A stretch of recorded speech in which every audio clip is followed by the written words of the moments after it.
जनता के लिए जीवनदायिनी बनी एसडीआरएफ अब और भी मजबूत हो गई है। अब यह वाहिनी और भी तेज कार्य कर सकेगी, क्योंकि आज डोईवाला के जौलीग्रांट में मुख्यमंत्री पुष्कर सिंह धामी ने एसडीआरएफ वाहिनी के मुख्यालय का लोकार्पण किया। बता दें कि उत्तराखंड में 2016 में आई आपदा के बाद यहां एसडीआरएफ की शुरुआत की गई थी, ताकि आपदा में फंसे लोगों की यह टीम रक्षा कर सके। इसके लिए जौलीग्रांट एयरपोर्ट के पास एसडीआरएफ को जमीन आवंटित कर अस्थायी कार्यालय खोला गया था, लेकिन वर्षों बाद आज उत्तराखंड को जीवनदायिनी कही जाने वाली एसडीआरएफ वाहिनी को विशाल भवन के रूप में बिल्डिंग मिल चुकी है। इससे एसडीआरएफ के कार्यों में और तेजी आ सकेगी और ये वाहिनी और भी ज्यादा मजबूत हो सकेगी।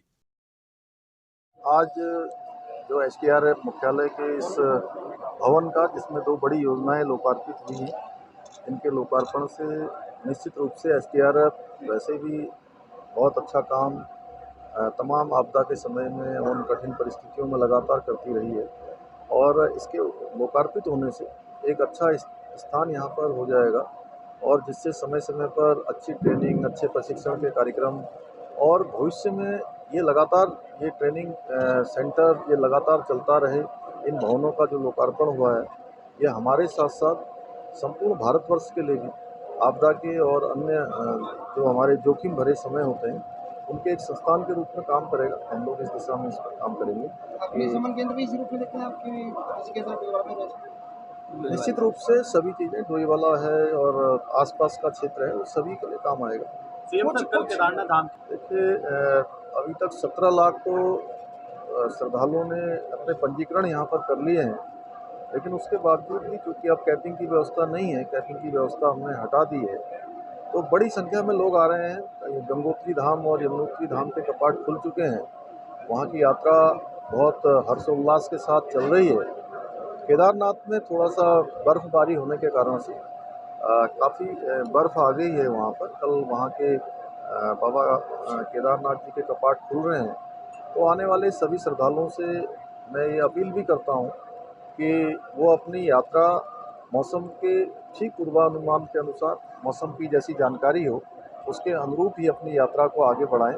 बाकी सभी व्यवस्थाएँ हम लोगों ने ठीक प्रकार से की हुई है। उत्तराखंड की सरकार सभी श्रद्धालुओं का, आने वाले पर्यटकों का, आने वाले श्रद्धालुओं का, सबका स्वागत करने के लिए हम तैयार हैं। DIG SSP Dehradun doctor Dalip Singh Kunwar ने डोईवाला के सौंग पुल पर कार में हुई वारदात का खुलासा किया। बता दें कि 2 दिन पहले सौंग नदी के पास कार चालक अपनी कार में सड़क किनारे रुका था, जिसे देख डोईवाला के शिवपुरी के युवक ने देहरादून के लिए बुक कर आगे वाली सीट पर बैठ गया और मौका देख कार चालक का मोबाइल छीनने की कोशिश की। साथ ही हाथापाई के दौरान कार चालक पर पेंचकस से हमला भी कर दिया, जिससे कार चालक गंभीर रूप से घायल हो गया और अस्पताल में उपचार के दौरान कार चालक की मौत हो गई। जिसके बाद पुलिस द्वारा सीसीटीवी की मदद से 2 दिन के भीतर ही घटना का खुलासा कर दिया गया और आरोपी युवक सूरज साहनी उम्र 21 साल केशवपुरी बस्ती को गिरफ्तार कर मामले का खुलासा किया गया। मामले के खुलासे के बाद डीआईजी एसएसपी दलीप सिंह कुंवर ने डोईवाला प्रभारी निरीक्षक राजेश शाह और उनकी पुलिस टीम को 10,000 रुपए इनाम देने की घोषणा की। तो लगभग 2-2:30 बजे के आसपास सौंग नदी पुल के पास में जो रास्ता है, वहाँ पर एक अर्टिगा टैक्सी नंबर गाड़ी है UK 07 TB 8818। उसमें एक व्यक्ति घायल अवस्था में कराता है और दूसरा व्यक्ति वहाँ से फिर उतर करके भाग जाता है सौंग नदी की तरफ। जब आसपास के लोगों को जानकारी हुई, तो उसमें जो टैक्सी ड्राइवर है आकाश जैन, उसको घायल अवस्था में देखा गया, तो उसके नाक के दाएं तरफ जो है चोट लगी हुई थी। फर्दर उसका जब इलाज के दौरान उसकी जो है 21 तारीख को डेथ हो गई है। और उससे पहले जब पूछताछ हुई, तो पूछताछ में जानकारी मिली कि एक व्यक्ति था जिसने कि उसके साथ जो है मोबाइल फ़ोन छीन करके ले गया है। फर्दर जब जांच की गई, तो उसमें फिर प्रकाश में आया कि ये व्यक्ति जो अभियुक्त है वो सूरज साहनी है। ये नई बस्ती डोईवाल का रहने वाला है। उसकी अरेस्टिंग कर ली गई है।